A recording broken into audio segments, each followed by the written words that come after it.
Good morning class. आज हम लोग पढ़ेंगे सूक्ष्मदर्शी के बारे में। कक्षा 12वीं में भौतिकी विषय में आप सभी का स्वागत है। आज हम लोग देखेंगे सूक्ष्मदर्शी एक प्रकार का प्रकाशिक यंत्र है। इसकी कार्यविधि किस प्रकार से होती है इसके बारे में आज समझने का प्रयास करेंगे। तो देखिए सूक्ष्मदर्शी क्या होता है। सबसे पहले इसकी परिभाषा देखते हैं।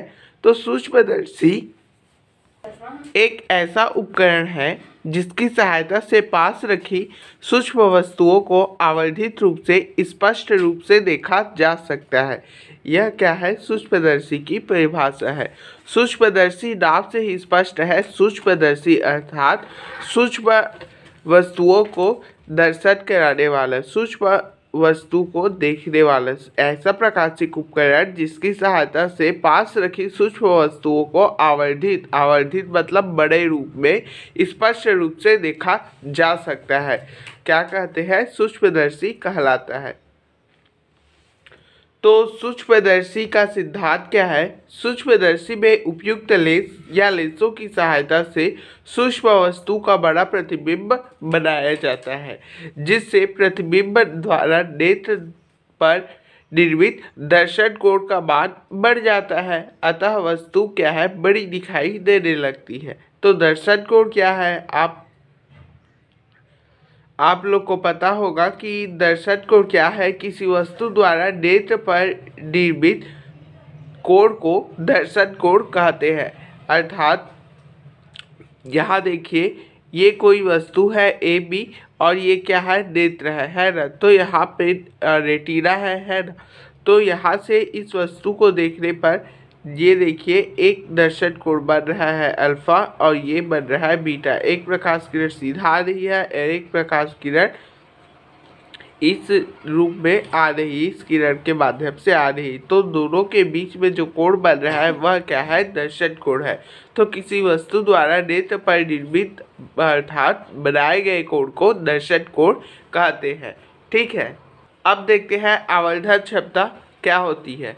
तो प्रतिबिंब द्वारा निर्मित दर्शन कोण और स्पष्ट दृष्टि की न्यूनतम दूरी पर रखी वस्तु द्वारा निर्मित दर्शन कोण के अनुपात को सूक्ष्मदर्शी की आवर्धन क्षमता कहते हैं। विद्यार्थी इस पर ध्यान देंगे कि प्रतिबिंब द्वारा निर्मित दर्शन कोण और स्पष्ट दृष्टि की न्यूनतम दूरी पर स्थित वस्तु द्वारा निर्मित दर्शन कोण के अनुपात को आवर्धन क्षमता कहते हैं।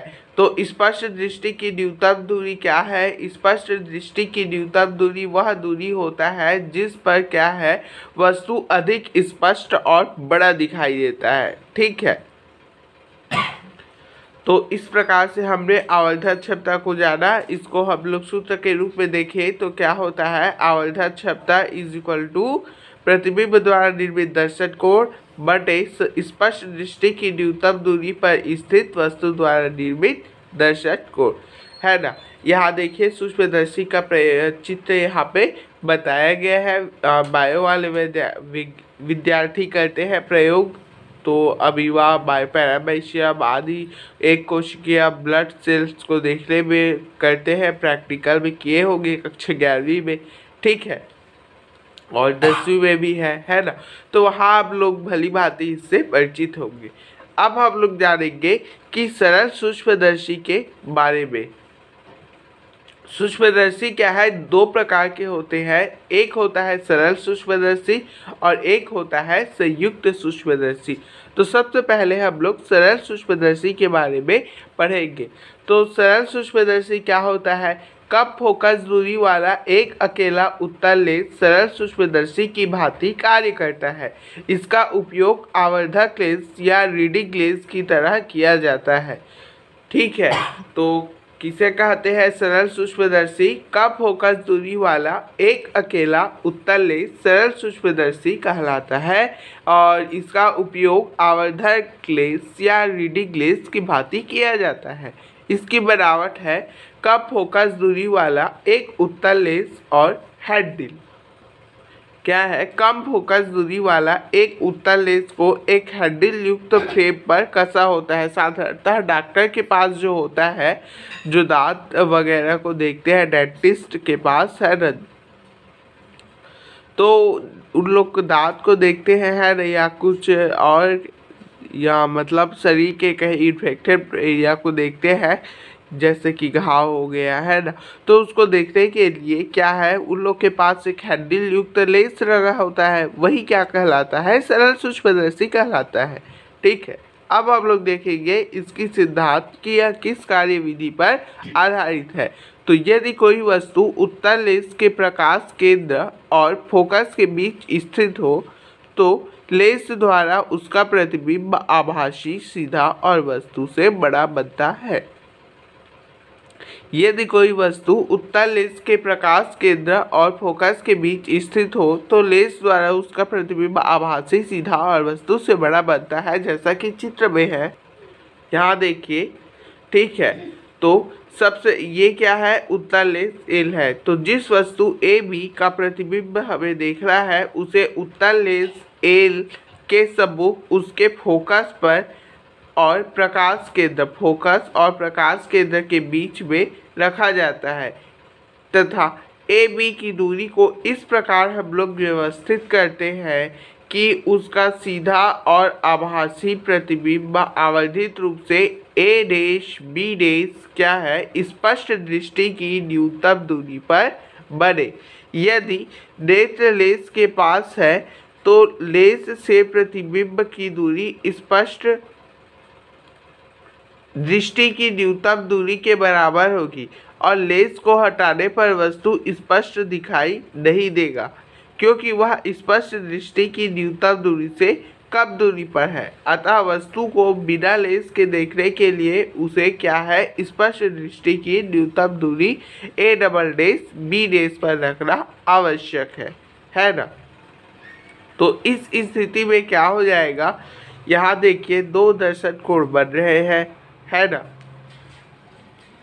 इस स्थिति में वस्तु छोटी दिखाई देगी, जैसा कि देख ही सकते हैं ये वस्तु क्या है, प्रतिबिंब से छोटी दिखाई दे रही है। क्यों दिखाई दे रही, क्योंकि इस स्थिति में निर्मित दर्शन कोण क्या है, छोटा है, और जब लेंस लगाते हैं तो यह उस समय निर्मित जो दर्शन कोण होता है वह क्या होता है, बीटा देखिए बड़ा होता है ना। तो इस स्थिति में वस्तु छोटी दिखाई देगी। क्यों दिखाई देगी, क्योंकि उसके द्वारा निर्मित दर्शन कोण अल्फा प्रतिबिंब ए डैश बी डैश द्वारा निर्मित दर्शन कोण बीटा से कम है, जो लेंस के उपयोग से प्रतिबिंब वस्तु से बड़ा दिखाई देता है। तो इस प्रकार हम लोग लेंस का प्रयोग करते हैं, ठीक है, ताकि प्रतिबिंब जो है बड़ा दिखाई दे और वस्तु स्पष्ट रूप से हमें दिखाई दे। तो इस प्रकार जब वस्तु को हम लोग फोकस में रख दें तो क्या होता है, प्रतिबिंब अनंत पर बनता है, जैसा कि चित्र में आप सभी को पता ही है कि यहाँ पे देखिए प्रतिबिंब ए बी को हम लोग फोकस में रखते हैं तो क्या है, इसका जो प्रतिबिंब बनेगा वह क्या है, अनंत पर बनेगा। ठीक है, तो अब हम लोग जानेंगे इसकी आवर्धन क्षमता कितनी होती है। परीक्षा में इसकी संरचना पूछा जाता है तो आप लोग को प्रतिबिंब किस प्रकार से बनता है उसकी क्रियाविधि को लिखना है, जैसा कि चित्र में है। तो इस चित्र में जो दिया गया है उसका आप लोग को वर्णन कर देना है। ठीक है, जैसे कि जिस वस्तु ए बी का प्रतिबिंब देखना है बुक में दिया गया है उसको आपको लिखना है। ठीक है, समझ तो आ ही गया होगा। ठीक, तो अब हम लोग देखेंगे इसकी सूक्ष्मदर्शी की आवर्धन क्षमता कितनी होती है। तो आवर्धन क्षमता की परिभाषा सभी लोग को पता ही है। क्या होता है आवर्धन क्षमता? आवर्धन क्षमता होता है प्रतिबिंब द्वारा निर्मित दर्शन कोण और स्पष्ट दृष्टि की न्यूनतम दूरी पर स्थित वस्तु द्वारा निर्मित दर्शन कोण के अनुपात को प्रतिबिंब सूक्ष्मदर्शी की आवर्धन क्षमता एम कहते हैं। ठीक है, तो इस प्रकार प्रतिबिंब द्वारा निर्मित दर्शन कोण कौन सा है? बीटा। और स्पष्ट दृष्टि पर स्थित वस्तु A double dash B dash द्वारा निर्मित दर्शन कोण क्या है? अल्फा। ठीक, तो यहाँ देखिए आवर्धन क्षमता एम होता है मैग्नीफाइंग पावर। क्या होता है? प्रतिबिंब द्वारा निर्मित दर्शन कोण बीटा और स्पष्ट दृष्टि की न्यूनतम दूरी पर स्थित वस्तु द्वारा निर्मित दर्शन कोण अल्फा। तो इस प्रकार M is equal to beta और अपान अल्फा आया है ना। चूंकि बीटा और अल्फा के मान अत्यंत कम होते हैं, यहाँ लिखते हैं चूंकि बीटा व अल्फा के मान क्या होते हैं, कम होते हैं, इसलिए इसके मान को बढ़ाने के लिए क्या है, हम क्या करते हैं, बीटा इज इक्वल टू क्या लेते हैं, 10 बीटा और alpha is equal to 10 alpha. याद रखेंगे विद्यार्थी। तो इस दोनों मान को हम लोग इस यहाँ रखेंगे, तो इस प्रकार m का जो मान आ जाएगा हमारे पास, वह आ जाएगा 10 बीटा अपान 10 अल्फा। ठीक है। अब इस प्रतिबिंब से क्या है, हमें 10 बीटा और 10 अल्फा का मान इस चित्र से हमें निकालना है। तो सबसे पहले हम लोग 10 बीटा का चित्र निकालते हैं। तो 10 बीटा का चित्र हम लोग चित्र में देखिए 10 बीटा का मान कैसे निकलेगा। तो यहाँ से देखिए 10 थीटा का मान कितना होता है, 10 थीटा का मान कितना होता है, लक अक ला लंब बटे आधार। तो लंब क्या है, इसमें लंब क्या है, ए बी, और आधार क्या है, ओ बी। ठीक। तो यहाँ देखिए बीटा, ये इस प्रकार से छोटा त्रिभुज हम लोग लें तो ये क्या होगा, लंब बटे आधार, तो ए बी बटे ओ बी। तो 10 बीटा का मान कितना आएगा, ए बी बटे ओ बी। इसी प्रकार हमें 10 अल्फा का मान चाहिए, तो 10 अल्फा का मान कितना आ जाएगा, यहाँ देखिए 10 अल्फा का मान आ जाएगा ए बी बटे क्या हो जाएगा, ए डबल डेज बी या फिर ए बी कुछ भी ले, क्योंकि यहाँ देखिए इस दोनों की ऊंचाई क्या है, समान है ना। वस्तु की जो ऊंचाई है वह समान है। तो यहाँ पे हम लोग ए बी भी ले सकते हैं और ए डबल डेज बी भी ले सकते हैं। तो इसमें विद्यार्थी कंफ्यूज ना हो। ठीक है। तो हम लोग क्या है, ए बी लेते हैं, क्योंकि ये कैंसिल आउट हो जाएगा, कटाने पे क्या है, आसानी जाएगी बाद में, है ना। देखिए दोनों का हाइट जो है समान है, तो इसलिए हम लोग ए बी लेते हैं। ठीक है। तो इसमें क्या आ जाएगा, ए बी अपान जो वस्तु क्या है, यहाँ पे मैं लिख देता हूँ, यहाँ पे A double dash B dash is equal to A B. ठीक है विद्यार्थी, कंफ्यूज ना हो। और यह प्रतिबिंब कहाँ बन रहा है, स्पष्ट दृष्टि की न्यूनतम दूरी पे, जिसको हम लोग क्या है, डी से प्रदर्शित करते हैं। तो इसको लेते हैं हम लोग समीकरण नंबर 2 और 10 बीटा और 10 अल्फा। इस प्रकार m का मान आ जाएगा, इस दोनों मान को हम लोग रखेंगे, तो ये क्या होगा, A B upon O B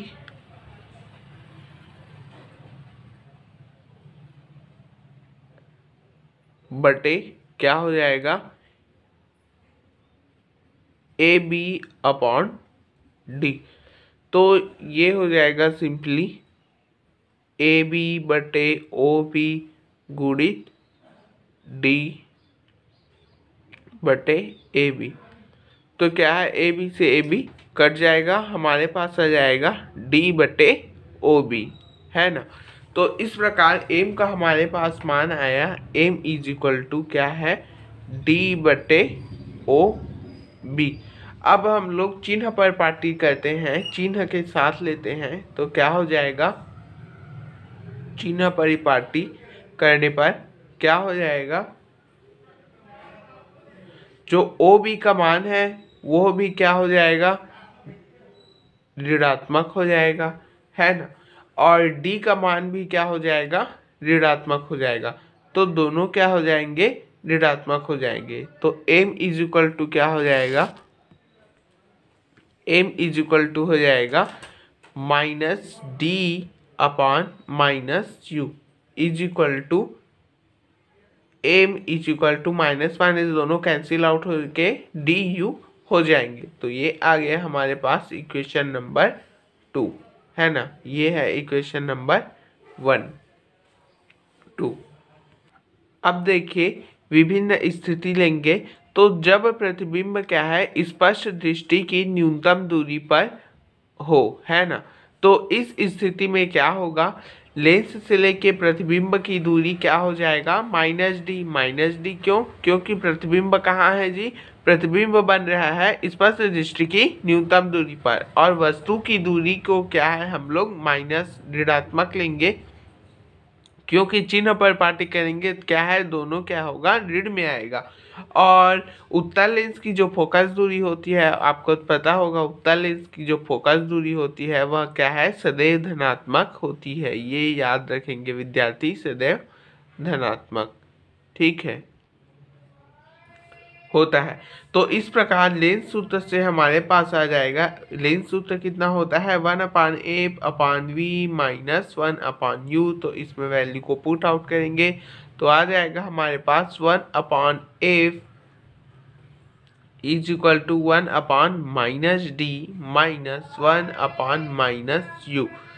तो इस प्रकार हम लोग देखिए दोनों पक्षों में क्या है, हम लोग d का गुणा कर देते हैं, है ना।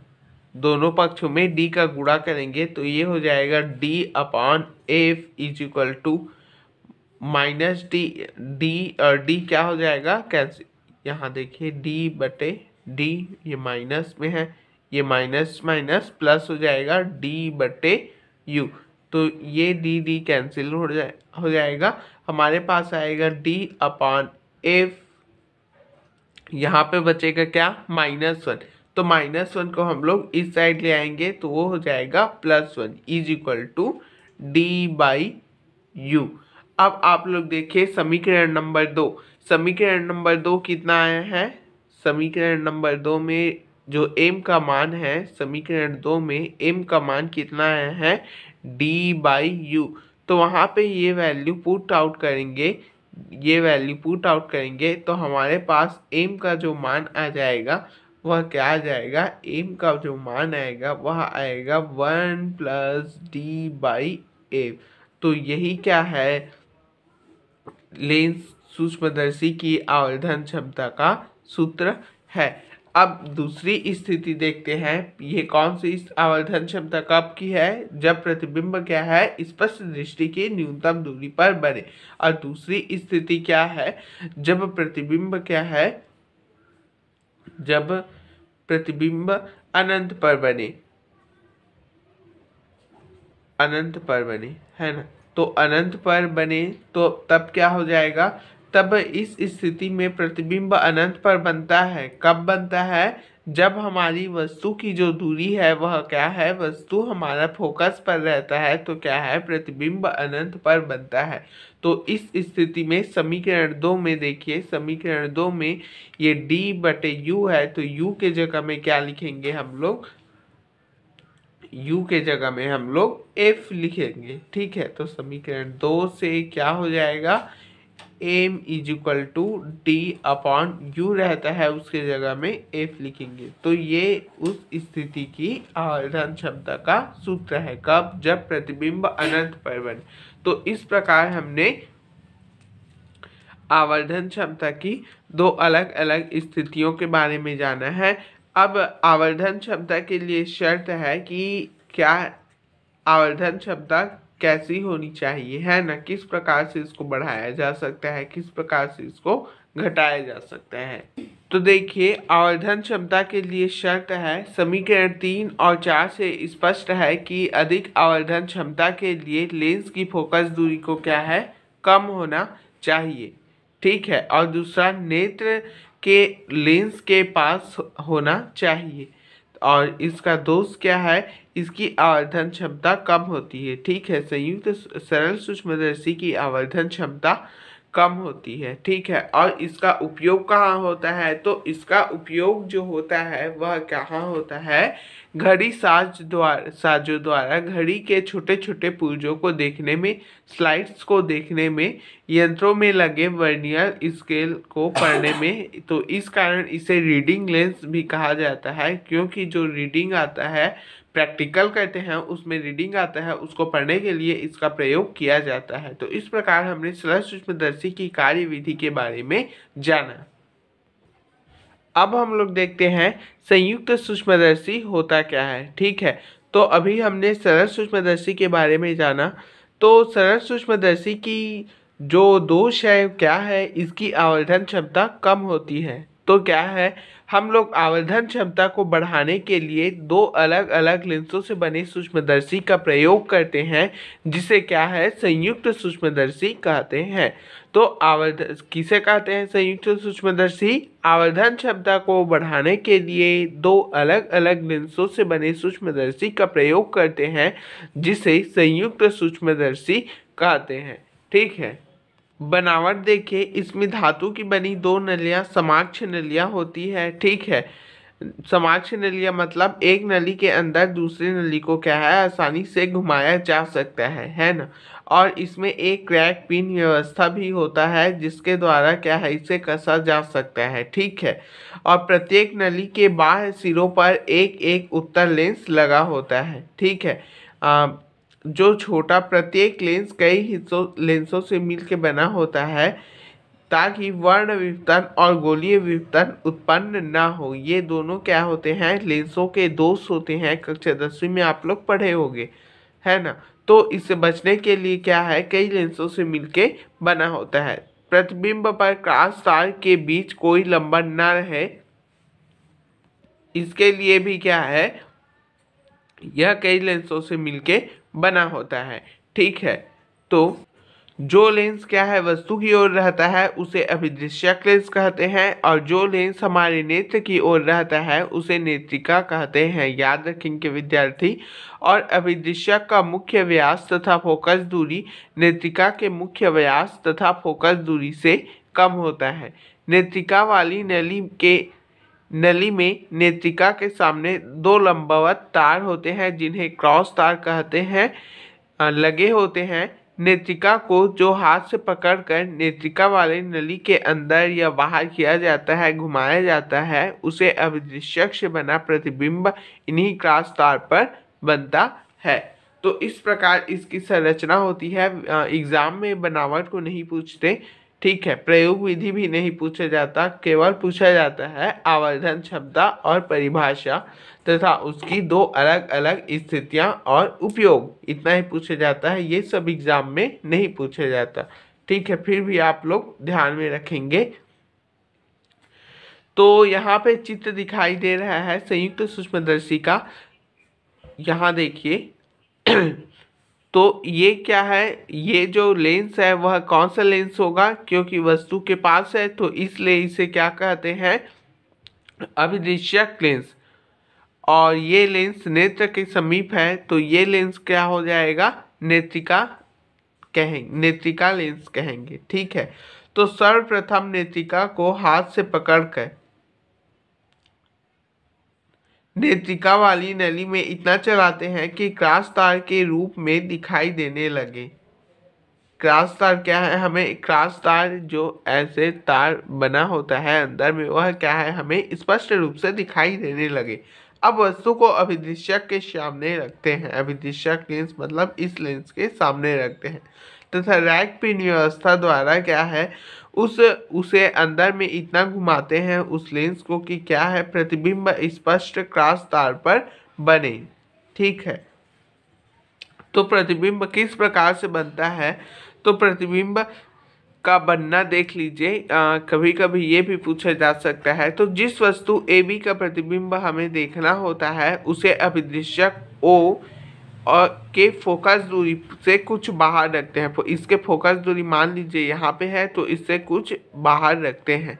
अब अभिदृश्यक ओ द्वारा वस्तु ए बी का उल्टा प्रतिबिंब यहाँ पे ए डैश बी डैश बनता है। देखिए उल्टा प्रतिबिंब बन रहा है ना। जो क्या है, उल्टा बन रहा है, तो क्या है, जाहिर सी बात है वास्तविक होगा। और इसका आवर्धित प्रतिबिंब ए डैश क्या है, आवर्धित प्रतिबिंब ए डैश बी डैश पर बनता है। ठीक है, यहाँ पे नेत्रिका ई की दूसरी दूरी इस प्रकार हम लोग व्यवस्थित करते हैं कि यह जो प्रतिबिंब है वह नेत्रिका ई के लिए वस्तु के बीच वस्तु का कार्य करे। ठीक है, तो यह जो प्रतिबिंब होता है वह उसके फोकस और प्रकाश केंद्र के बीच बने, जिससे क्या है वह वस्तु का कार्य करे। अब ए डैश बी डैश नेत्रिका ई के लिए क्या है वस्तु का कार्य करता है, जिसका अंतिम प्रतिबिंब पी क्यू क्या है नेत्रिका के स्पष्ट दृष्टि की न्यूनतम दूरी पर बनता है और सीधा बनता है। ठीक है, तो सीधा बनता है जिसे स्लाइड के माध्यम से क्या है उल्टा रखते हैं। अब यदि प्रतिबिंब ए डैश बी डैश नेत्रिका ई के फोकस दूरी पर बने तो अंतिम प्रतिबिंब नेत्रिका के से अनंत दूरी पर बनेगा। ठीक है, जैसा कि ये वाले चित्र में बताया गया है। यदि यह क्या है प्रतिबिंब ए डैश बी डैश नेत्रिका ई के फोकस पर बनता है तो प्रतिबिंब क्या है अनंत पर बनेगा। तो इस प्रकार से इस प्रतिबिंब का बनता है। आवर्धन क्षमता। अंतिम प्रतिबिंब द्वारा निर्मित दर्शन कोण और स्पष्ट दृष्टि की न्यूनतम दूरी पर स्थित वस्तु द्वारा निर्मित दर्शन कोण के अनुपात को क्या है सूक्ष्मदर्शी की आवर्धन क्षमता कहते हैं। आप सभी को पता ही होगा। ठीक है ना। तो इस फार्मूला में रखने पर क्या है एम का जो मान आता है वह कितना आता है बीटा बटे अल्फा आता है। तो चूंकि पता है कि बीटा बटे अल्फा का मान बहुत कम होता है, इसलिए क्या है हम लोग अल्फा के जगह में 10 अल्फा और बीटा के जगह में 10 बीटा को लेते हैं। तो इस प्रकार हमारे पास एम का जो मान आएगा वह आएगा 10 बीटा बटे 10 अल्फा। तो चित्र से हम लोग क्या है 10 बीटा बटे 10 अल्फा के मान को निकालेंगे। तो 10 बीटा का जो मान आएगा वह आएगा ए डैश बी डैश और अपान ई बी डैश। ठीक है, इस प्रकार 10 अल्फा का मान आ जाएगा। यहाँ देखिए 10 अल्फा का जो मान आएगा वह आ जाएगा ए बी अपान डी, क्योंकि जो अल्फा का जो वस्तु है वह क्या है स्पष्ट दृष्टि की न्यूनतम दूरी पर है। तो इस दोनों मान को हम लोग समीकरण 1 पे रखेंगे। तो यह आएगा A B dash upon E B dash upon A B into D, है ना। तो यहाँ देखिए त्रिभुज ए ओ बी तथा त्रिभुज ए डैश ओ बी क्या होते हैं समरूप होते हैं। तो समरूप होते हैं तो दो भुजाएं क्या होती है अनुपातिक होती है। तो इस फॉर्मूला का हम लोग यहाँ पे प्रगुण का उपयोग करेंगे। तो हमारे पास आ जाएगा A dash B dash upon A B is equal to O B dash upon O B. ठीक है, तो यहाँ देखिए इसके जगह में हम लोग O B dash upon O B को रख सकते हैं। ठीक है, इस समीकरण 2 में A B dash upon A B के जगह में O B dash upon O B को रखेंगे। तो हमारे पास समीकरण 2 का परिवर्तित रूप आ जाएगा O B dash upon O B into D by E B dash. तो इस प्रकार से हमारे पास समीकरण 3 आ जाएगा। अब हमें पता है ओ बी जो है वह क्या है माइनस यू होगा, यू ओ है ना। जो ओ बी है चित्र में आप लोग देखिए, चित्र में आप लोग ध्यान दीजिए ओ बी और ओ बी डैश को देखिए। ठीक है, और ई बी डैश इन सभी को देखिए, इन सभी की स्थितियां कहाँ कहाँ पे है उसे जरा देखिए। तो चित्र से पता चलता है कि ओ बी क्या है अभिदिशक लेंस से क्या है वस्तु की दूरी है। तो ऋणात्मक चिन्ह रहेगा क्योंकि हम लोग की देखने की दिशा क्या है उल्टी है। ठीक है, तो ये हो जाएगा लेंस से लेके वस्तु तक की दूरी, इसको हम लोग लेते हैं यू ओ से, और अभिदिशक लेंस से है तो इसलिए ओ, और लेंस से लेके अभिदिशक लेंस से लेके प्रतिबिंब तक की दूरी ओ बी डैश है, जिसको हम लोग लेंगे वी ओ, और ई बी डैश है ना नेत्रिका लेंस से प्रतिबिंब ए डैश बी डैश की दूरी है ना। तो ये यू ई हो जाएगा, क्योंकि यू ई इसलिए लिए हैं क्योंकि प्रतिबिंब ए डैश बी डैश नेत्रिका ई के लिए क्या है वस्तु का कार्य करता है ना। तो इस प्रकार इन सभी मानों को समीकरण 3 में रखने पर हमारे पास आ जाएगा चिन्ह पर पाटी से डी का मान भी क्या हो जाएगा ऋणात्मक आएगा। तो m का जो मान आएगा वह आएगा V0 UO और माइनस UE इंटू अपान, यहाँ पे देखिए ये माइनस डी है ना। U0 को हम लोग माइनस में क्यों नहीं लिए हैं, क्योंकि इसकी देखने की जो दिशा है वह क्या है, धनात्मक ओर है ना। तो इस प्रकार m का जो मान आ जाएगा V0 अपॉन U नॉट नहीं से ओर पढ़ेंगे, ओ मतलब अभिदिशक ऑब्जेक्टिव लेंस के लिए है ना, और ई मतलब नेत्रिका, इसे आई पीस कहते हैं। ठीक, तो इस प्रकार m का जो मान इतना आ गया, यह लेते हैं हम लोग समीकरण नंबर 4। ठीक है, अब इसकी दो अलग अलग स्थितियां हैं, जैसा कि संयुक्त सूक्ष्मदर्शी में हम लोग सरल सूक्ष्मदर्शी में देखे थे। तो उसी प्रकार मान लो नेत्रिका की फोकस दूरी f ही है, तब नेत्रिका के लिए क्या हो जाएगा, UE is equal to minus UE, तथा V जो है वह क्या है, स्पष्ट दृष्टि की न्यूनतम दूरी पे होगा।